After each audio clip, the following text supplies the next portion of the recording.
and girls, and welcome to Thursday Yoga Story.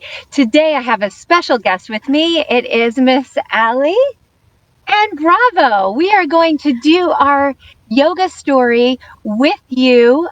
So if you have a carpet, that's a perfect spot. If you're on a flat surface like Allie is, or outside like we are, make sure you have a blanket or something that you can move on because you don't want to move on a really hard surface.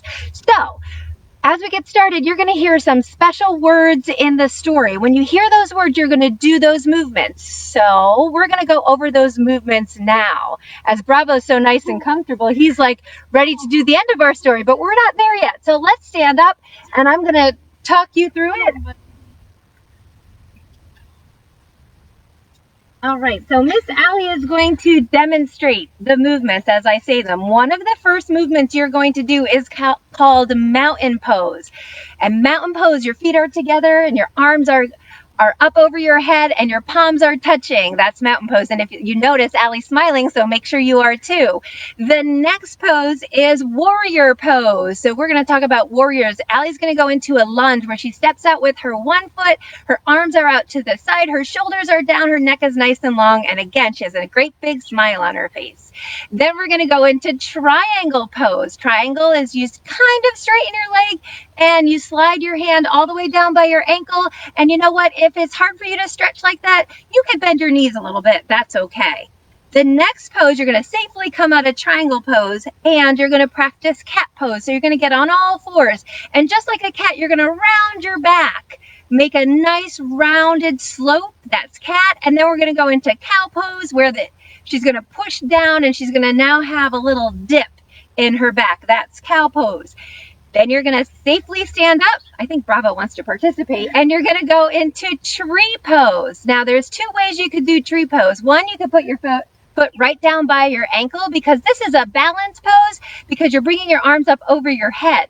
The next pose is you could bring that foot all the way up. Do you see how she slides it up her leg? You could put it up there just like that, and that's a tree pose. So wherever you can balance, that's where I want you to go. And feel free to challenge yourself as we go through the story.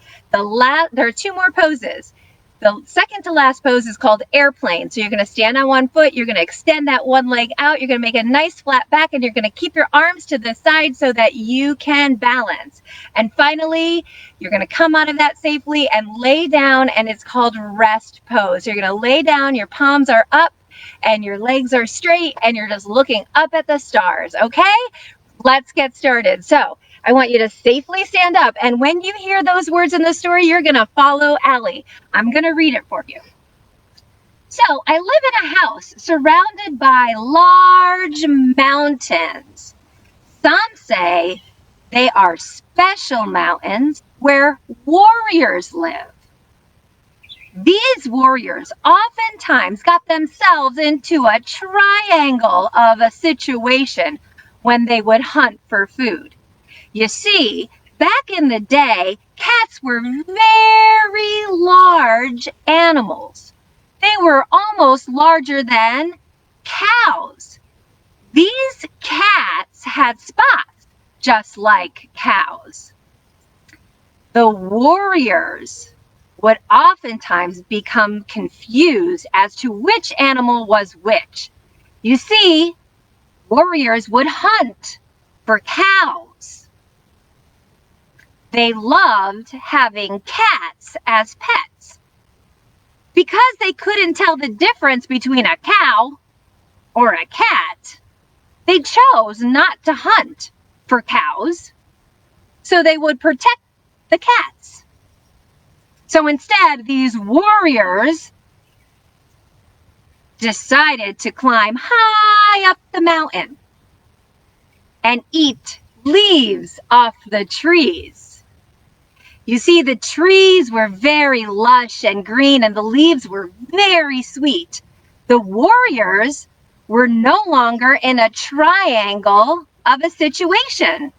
They were so happy climbing the mountains, or living in the mountains and climbing the trees, that every once in a while they would notice an airplane flying high over the mountain right before evening.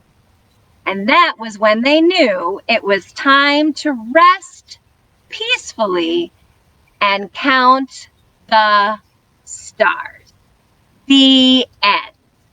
Well, great job, boys and girls. And how about a round of applause for yourself and a round of applause for Allie? And Allie right now is going to run around the front of the house to find Bravo. So she will be right back. And before we leave today, remember, we are going to practice being a star. And S stands for safety first. T stands for, you got it, take responsibility. A stands for act with kindness. And R stands for respect others. Awesome job, boys and girls. Thank you for sharing in our yoga story today. And we have Bravo now. He doesn't go too far, but I couldn't see him. Remember, tomorrow is Friday, and Friday we have a dance party. You don't want to miss this, because boys and girls, if you were able to see our video that we did for you for our summertime, you're going to love the fun party that we're going to do tomorrow. So don't miss it. And hey, if you didn't catch me now, you could catch me a little bit later, either here on Facebook or on my YouTube channel. Have a great day, boys and girls. And don't forget to check out Schoology. Lots of fun things happening. And today is the 4th grade picnic. So I can't wait to see my 4th graders at noon. Your parents have the link. I will try and send it again before that time. So we'll see you later. Have a great day, boys and girls. Bye.